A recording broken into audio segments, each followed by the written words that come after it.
Live now. So, hey folks, this is me, Vishwasnaran. I'm the host of this podcast.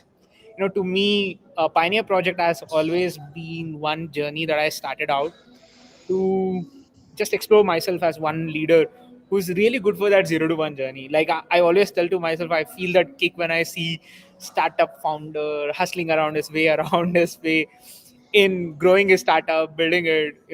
All tech folks want to be the marketeers today. All the marketing folks want to be the tech folks today.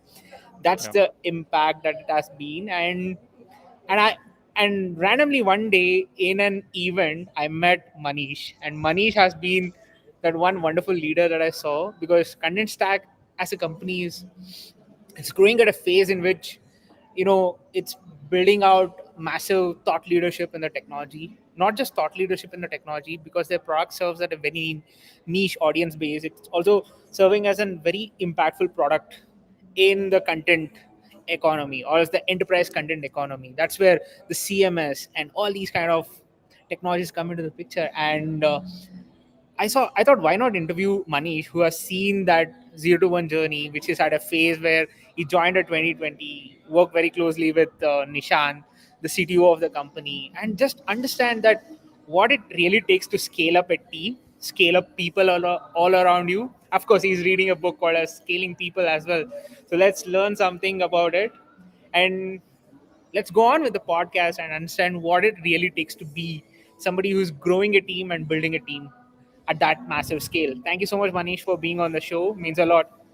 Thank you, Vishwas. Thank you for having me here. Sure, let's get it started. All right. What is your journey? I had a chat with Varun, and Varun had an amazing talk about it, but let's talk about it. All right. Like a lot of people uh, back in the day and even today, I was a IIT JEE aspirant. I was growing up in Guwahati, the capital city of Assam. So back in the day, it was felt as if you appear for your JEE exams from Guwahati, you will never really get selected. So I moved to Delhi to prepare. I dropped 1 year right after my 12th and then moved to Delhi to go to one of those coaching classes like the quota industry that is today. And I don't think it was as much of an industry then. Uh, so yeah, the long story short is I dropped a couple of years. I couldn't make it to the IIT. I started my graduation from School of Correspondence. So School of Correspondence is a bachelor's degree set up within the broader Delhi University system, and I got myself a degree, and alongside I started working, and since then I've been working. So when I met Varun, we were working at a offshore delivery center of a Europe based travel company. That was one of the very early days. Varun likes to call it a call center, but I think it was not a call center. We were trying to solve some real problems of for our parent here in India, and this sort of trend continues even to this day, that India is no longer about cost arbitrage. It is a very, very strategic place to be for every company in the world. Like you are hearing a lot about global capability centers even today. And yeah, so that was then right after my graduation. I sort of got initiated into the path of business research slash management consulting. I worked with a company called Evaluserve. Evaluserve was a company that coined the term called knowledge process outsourcing. So the earlier term was business process outsourcing, and we were actually helping out investment banks and research companies like Forrester, Gartner, even consulting companies. Some of the big four companies were Evaluserve clients, and I sort of got initiated into the consulting world. Did a lot of research, primary, secondary, and then got myself into front end consulting. Throughout, I was working with companies like EY, Capgemini Consulting, AT Kearney, and my last role was with Deloitte Consulting. But along this journey, I was thinking that perhaps I should also explore entrepreneurship. So I tried a few companies myself. They did not work out. But I must tell you something. My first company was a comic book business when I was a kid. I was in class 8th. And I recently got to know that there are these VCs and investors. They look specifically for this persona, that if you have not started a lemonade at the age of 12, I'm not going to invest in you. So, limited outlets. yeah, so I did a lot of these businesses when I was in school. I would buy stuff from a wholesale market and sell it in my vicinity. In fact, around Diwali, I would run a small firecracker store in my area. Throughout my right from 8th standard till 12th, I was doing something or the other just to sort of keep myself going. I supported my own studies. I think from 18 year onwards, I was pretty much on my own. So that's why the whole school of correspondence story.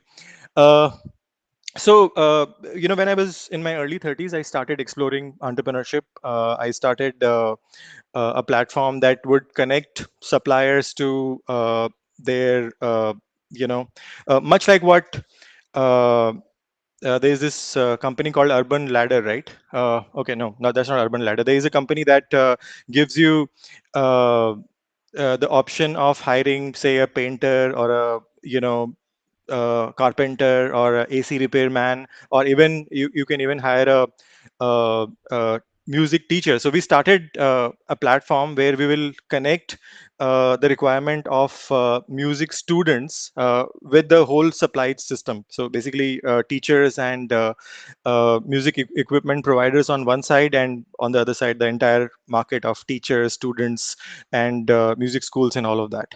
Those were early days. Mobile was still sort of making its way into the broader computing ecosystem of individuals.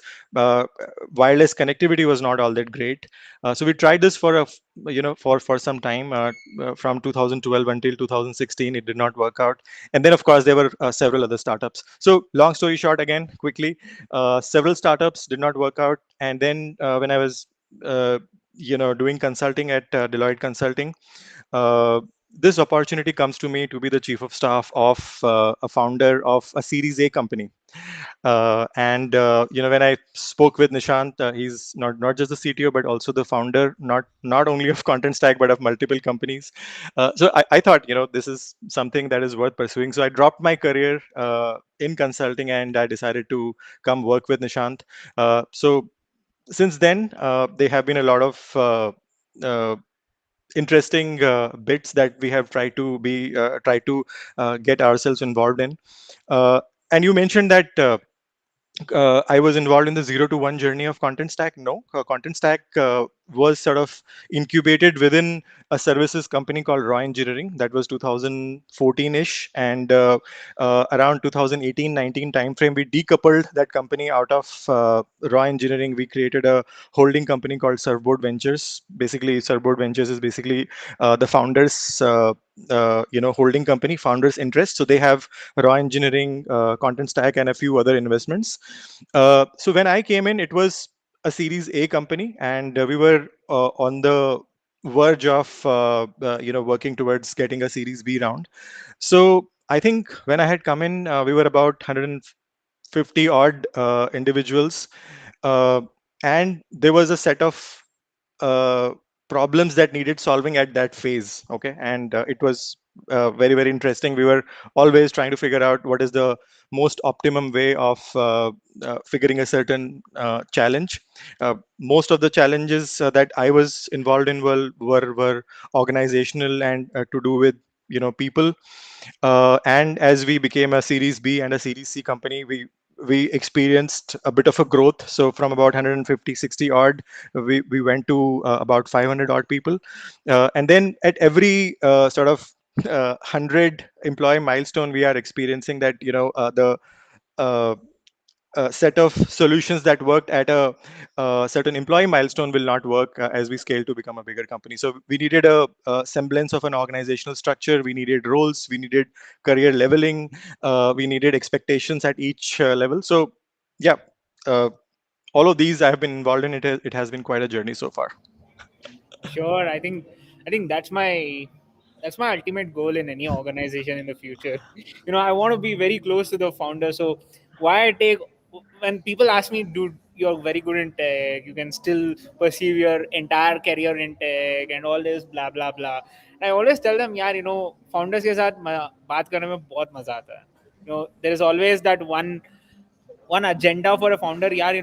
I want to make sure that my product is not just appreciated, but it's evolving over a course of time. I want to build in that product mindset and so on.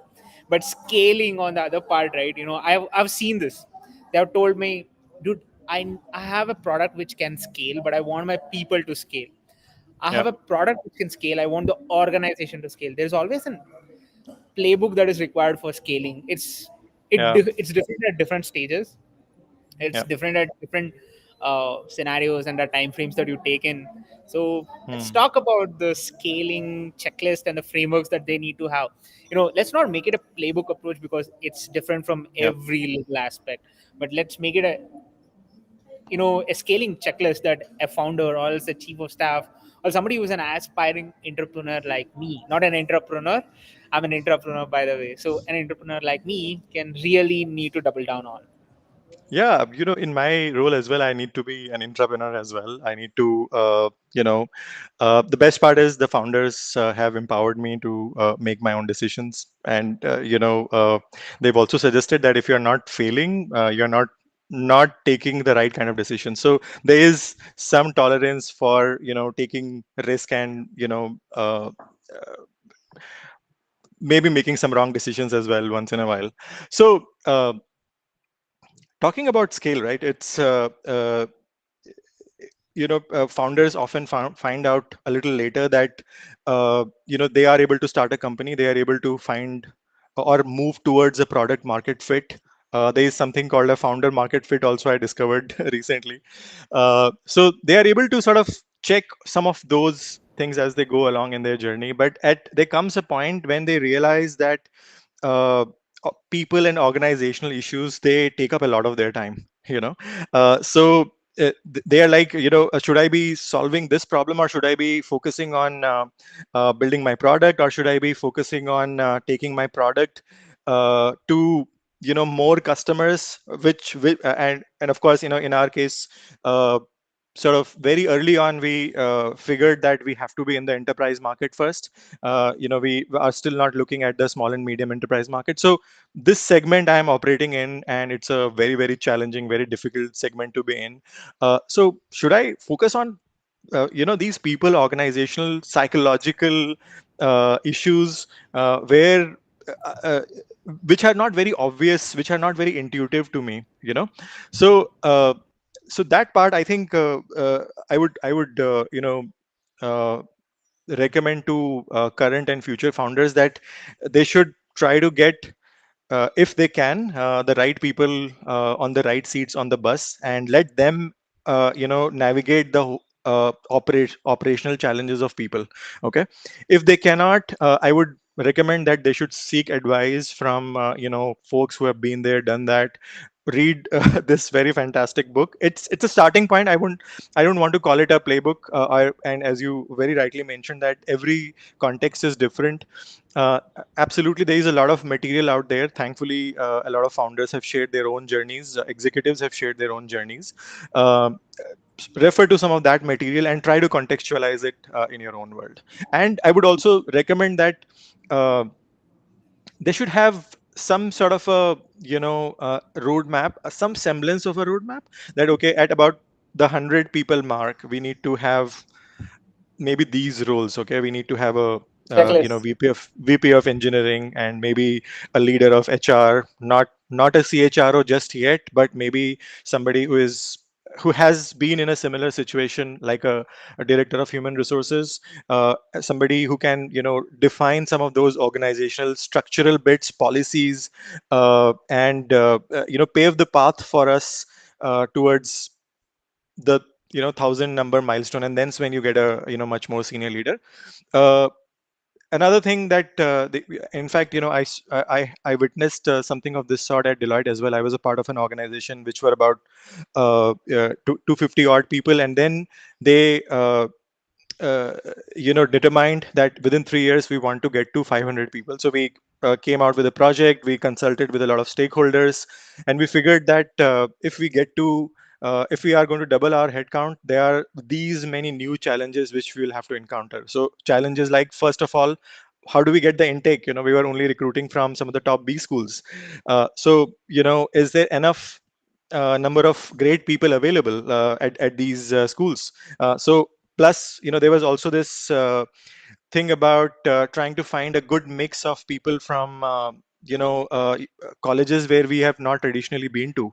And then the business model itself was changing, so we also figured, if do we need to hire people from some of these top B schools only? Can we look at maybe the outside the top 10 group, 10 to 20, 11 to 20 ranking B schools? And we sort of created that path. And of course, in a services company, you need to figure out how is it that you're going to keep them employed. So we came out with new consulting offerings. Similarly, here as well, we have been typically recruiting from where we are in the Vasai Virar area. I don't know if anybody of So your listeners I would had a have chance heard to of.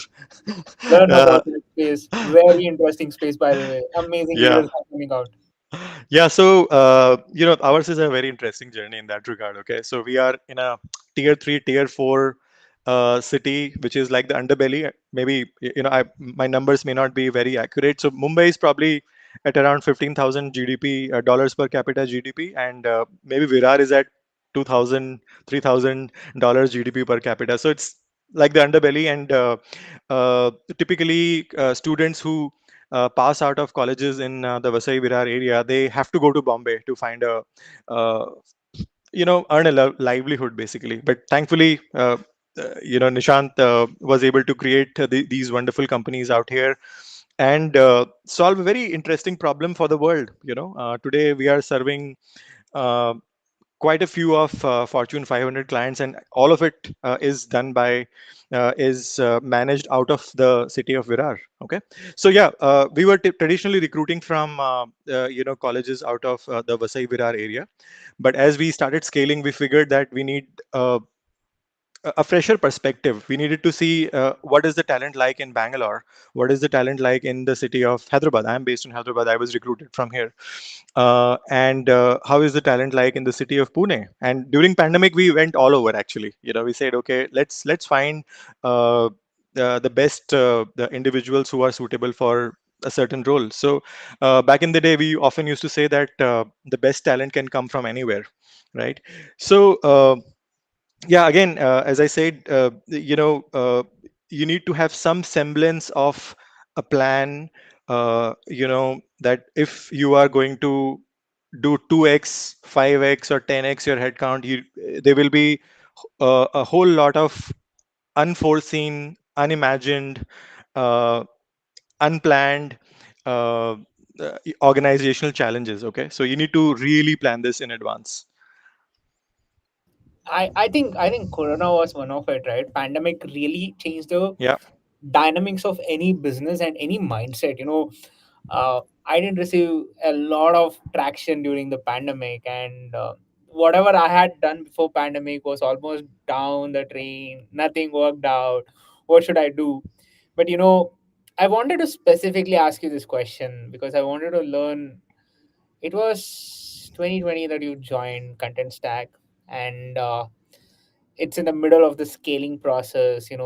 Of course, Series A to Series B. If you are in that phase, it's definitely 0 to 1 for me for I think sure. it's from 1 to 5 or 1 to 10, One I to would five or say. 1 to 10, but yeah, Yeah. it's basically 0 to 1 according to me. So I've been working with so many Series A founders. It's not they're not in the journey of Series B, but the moment they got Series A, it was a completely different chaos to them because they need to scale.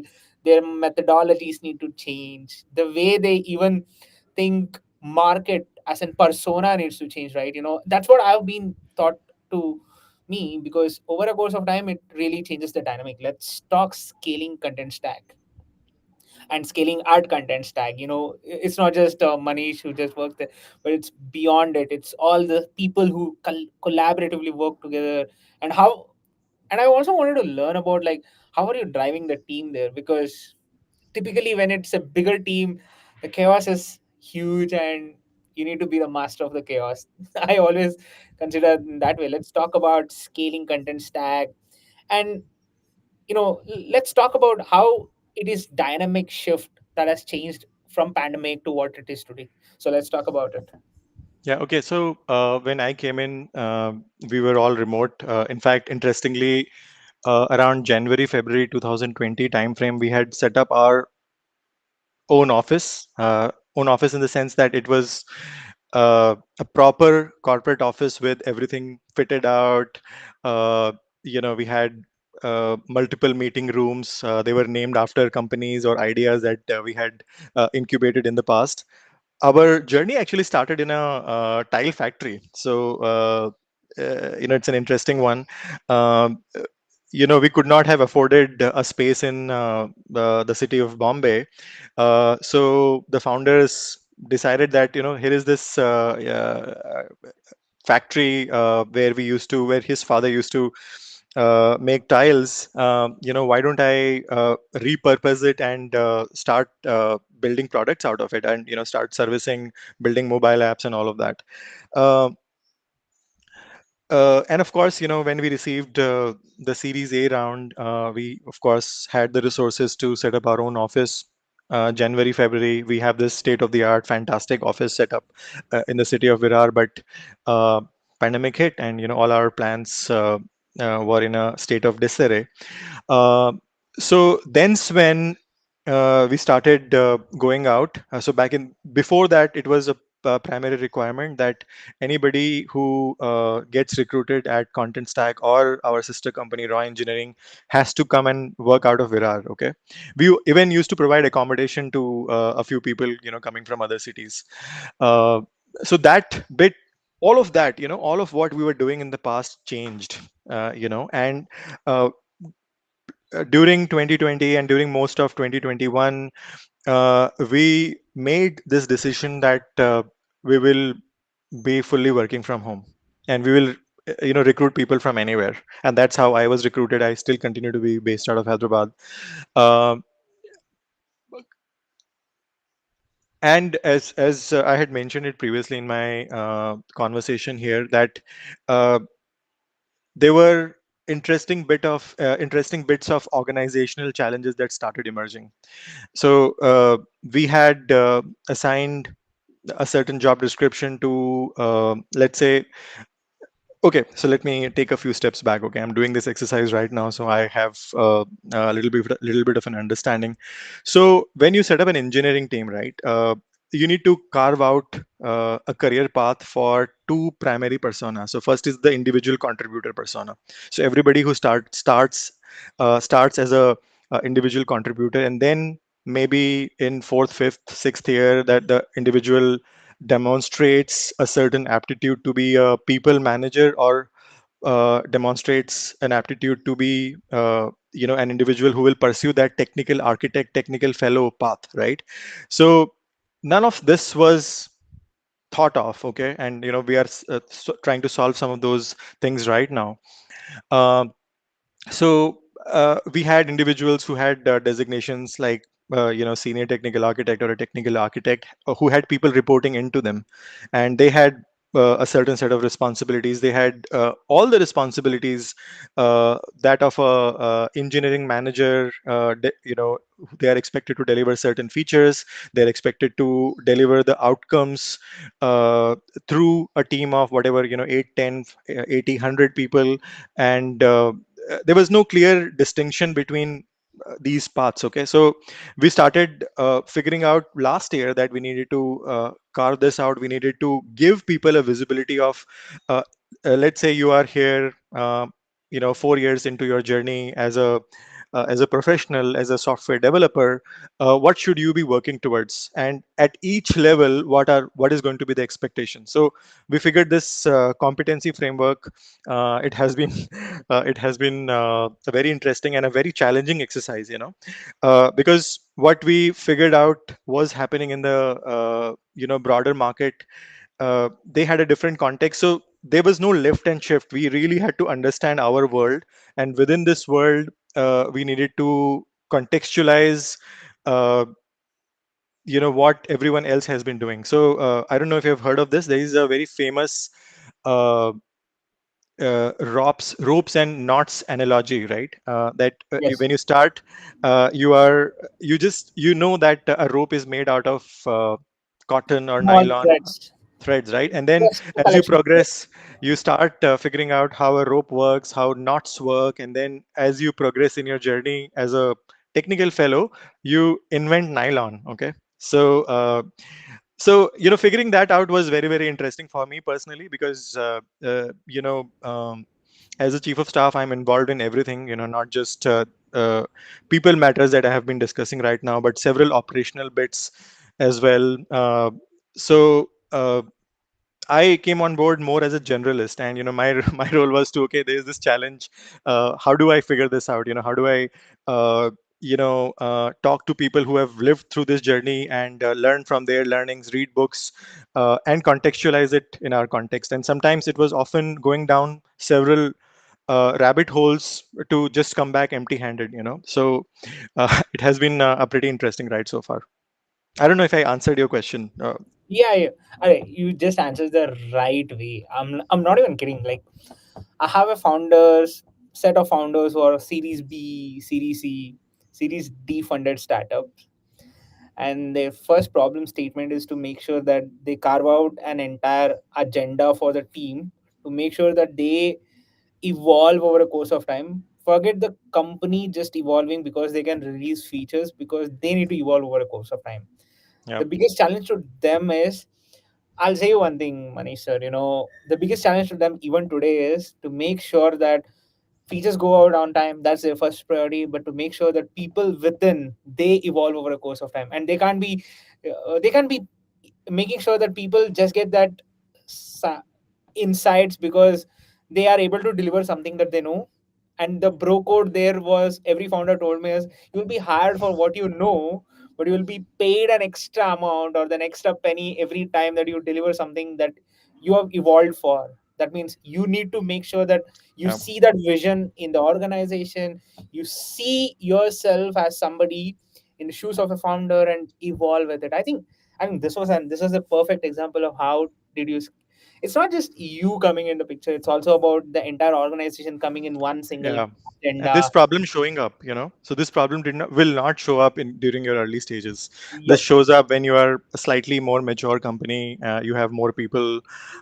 Then, as I mentioned at the start of my conversation, that a lot of it is surprise, right? And founders and some of the early leaders, they are like, yeah, we were kicking ass. We were doing everything. We were talking to customers. We were figuring out legal documentation. We were figuring out marketing ourselves. And suddenly, how is this people problem showing up, people in organizational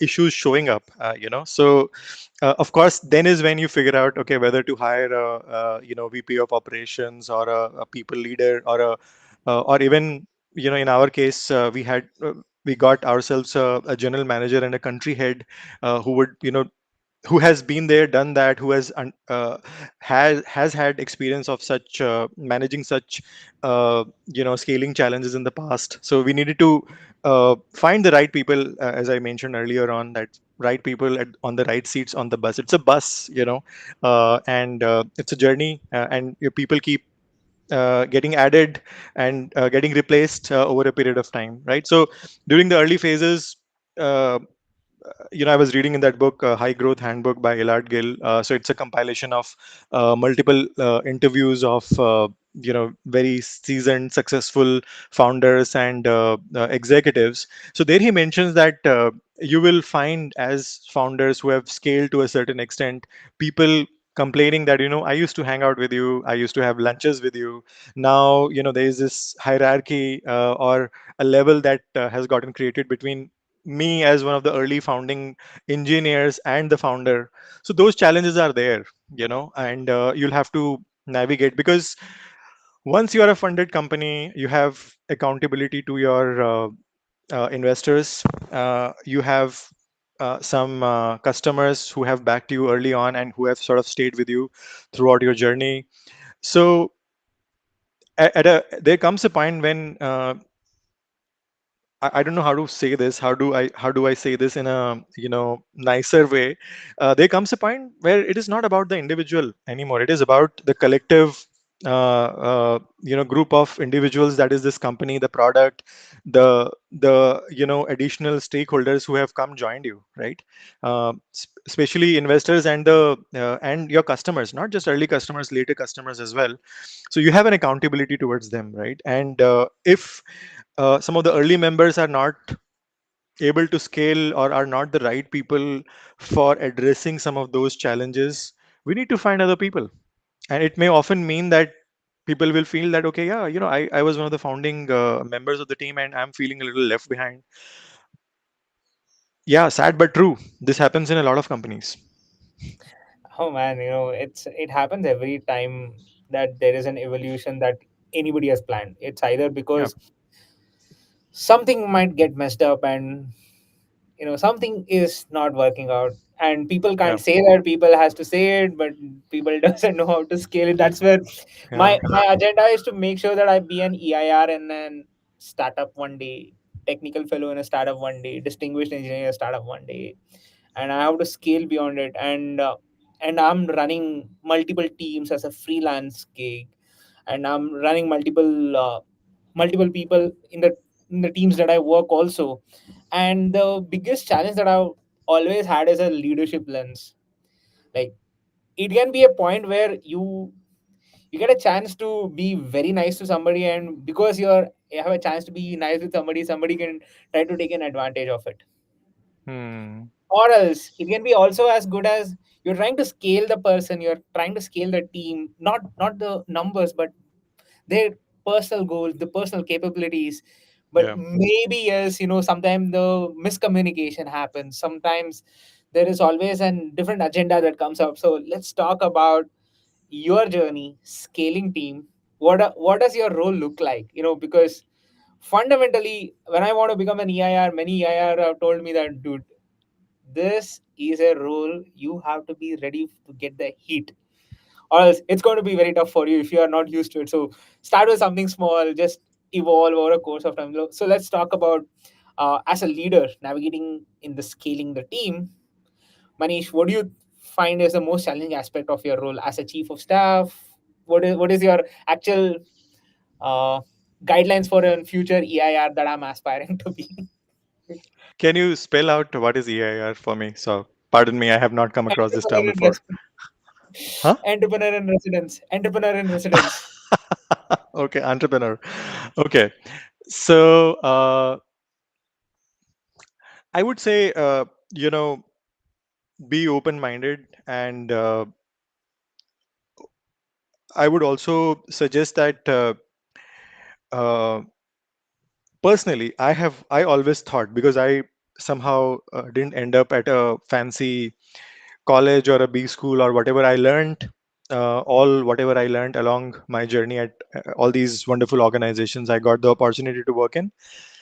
Uh, so some many times I felt that maybe, if I was at a certain school, whether it was an E school or a B school, I would have picked up a certain set of skills which would have come in handy in whatever problems I'm trying to solve. But as time progressed, I figured that everybody is figuring it out. Nobody, comes with uh, a tool set or a skill set where come whatever challenge you are able to tackle it. There are so many unknowns that you encounter in your journey, even as a professional working for a pursuing that corporate ladder, that and a lot of those situations are very very unique. Those have not been documented, those have never been encountered before. Similarly, for startup founders as well. So there is no fixed template, there is no uh, a standard advice which could be given to entrepreneurs or entrepreneurs in residence, that uh, uh, in my journey what I've figured is that you have to be open minded. And I often hear this from Nishan, that he says that I want to surround myself with people who are smarter than me. And they will and I have no hesitance in being around those people, and I have no hesitance in admitting that I don't know. I don't know a lot of a lot of what you have solved, and a lot of these challenges that I'm encountering right now. I don't have a way, but I want to talk with you. I'm open to receive the right kind of advice and contextualize it in my world, right? So I think having an open mind, uh, that I am stepping into a journey of discovery, a journey of self discovery, journey of market discovery, journey of discovering the future talent that I'm going to hire, future customers I'm going to onboard. Some people are going to come, some people are going to go, customers, people, investors, and having that very open perspective about, okay, come what may, I'll handle it, will help. I don't know if this helped.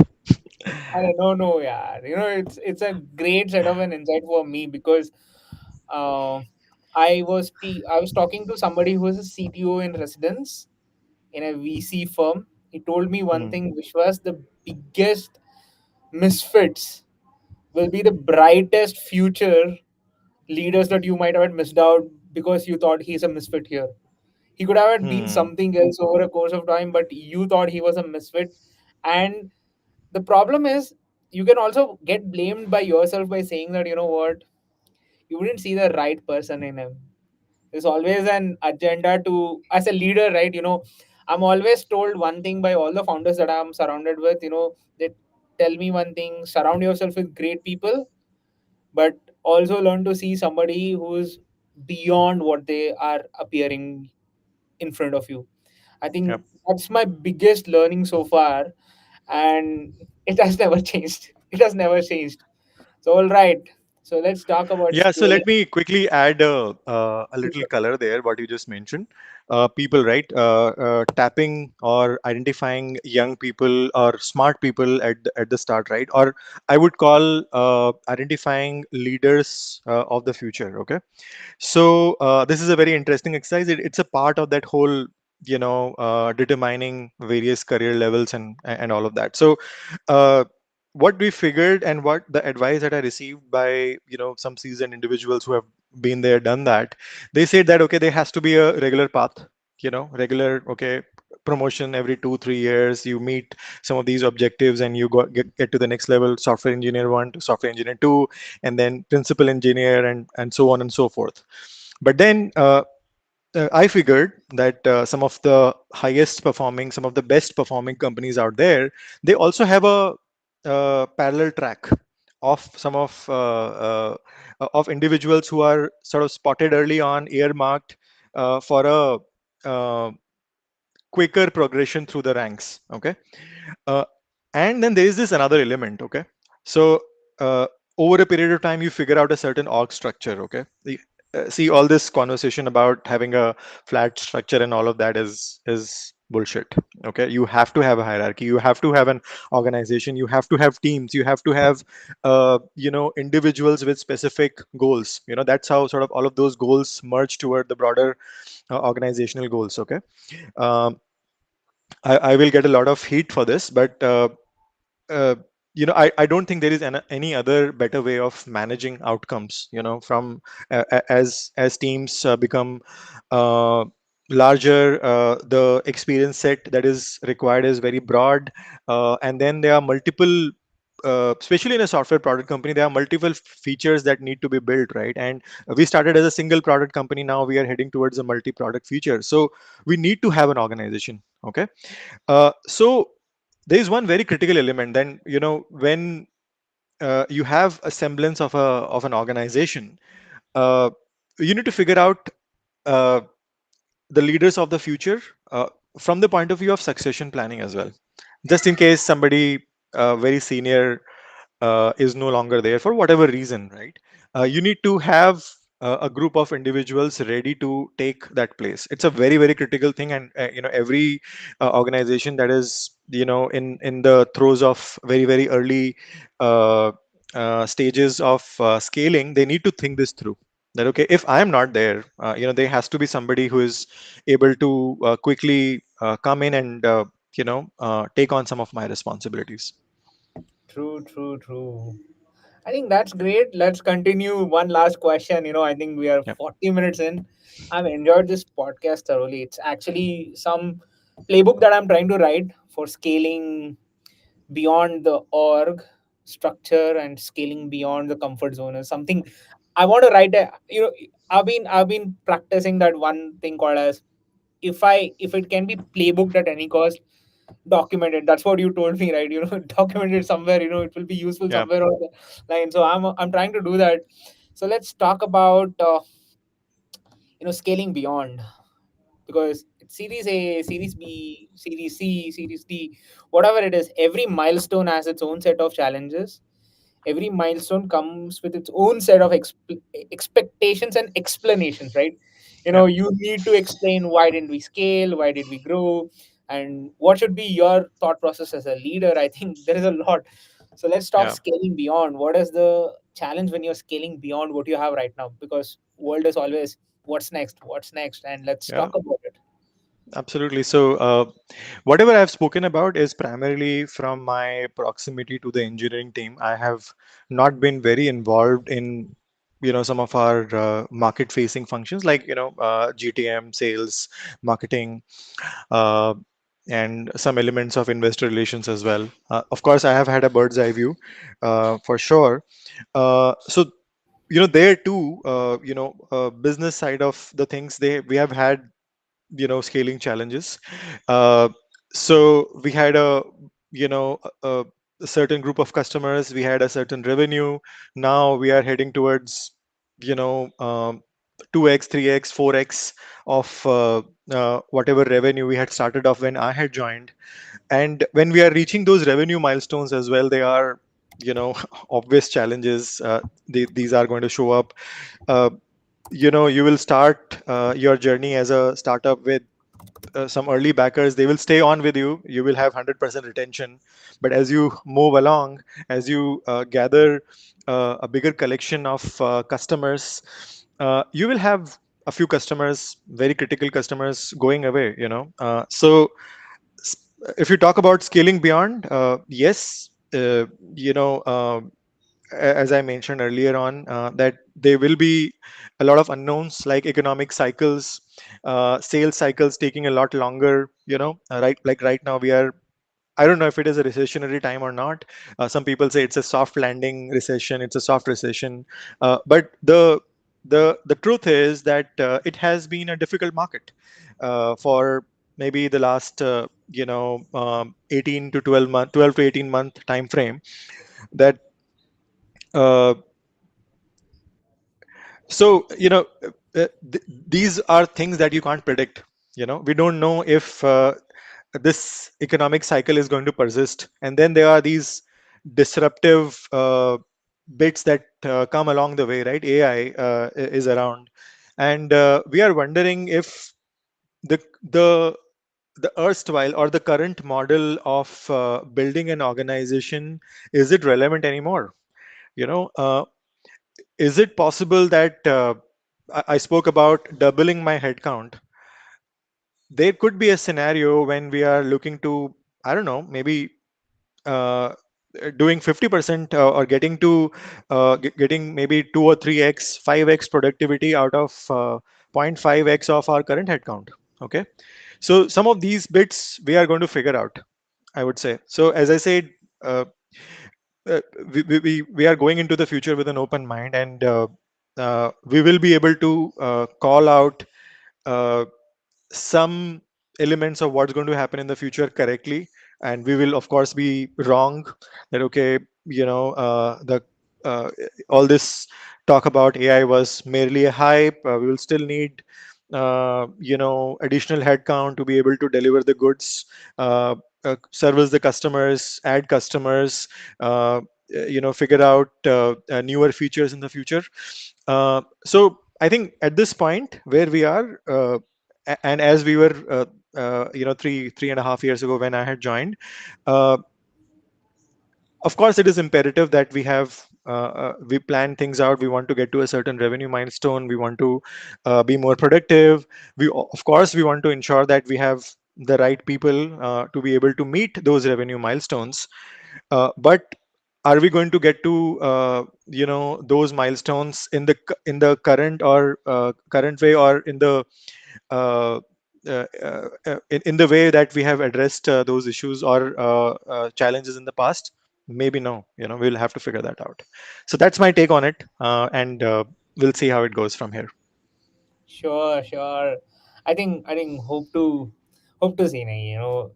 There's a lot of success that you guys are yet to witness. I wish you guys all the best, and make sure that there is always an understanding that you have got from the podcast, my friends. I'll say you one thing: it's never about an individual, or else the branding that is behind, or else the marketing that goes behind. It's always about the substance that is always there. And this podcast, trust me, as a huge set of an insight. If I'm an aspiring growth strategic leader, but you know what, I always have that touch of where can I be very close to the founders. And I think Nishan has been an amazing founder, and Manish has been very, very, very, very closely working with him as well. So thank you so much, sir, for being on the show. Means a lot when you can share such great insights. Immediately I was telling my team, stop all the work, just get these things done. And I'm sharing this in all the groups where I'm always part of. I'm like, dude, this is something that you need to listen back to if you want to scale yourself as a leader. So scaling leaders is also a challenge. I think that's always it. And thank you so much for such great insights, by the way. Thank you so much for having me here. I enjoyed this conversation, Vishwas. Thank you so much, sir. So, hey, everybody, thank you so much for being on the stream. If you're watching the stream after the live stream, thank you so much for it, because it makes a lot of impact for me as a content creator, or else even as somebody who is trying to address the fact that he needs to learn and he's trying to put these content out in the space, and it means a lot for me. Thank you so much.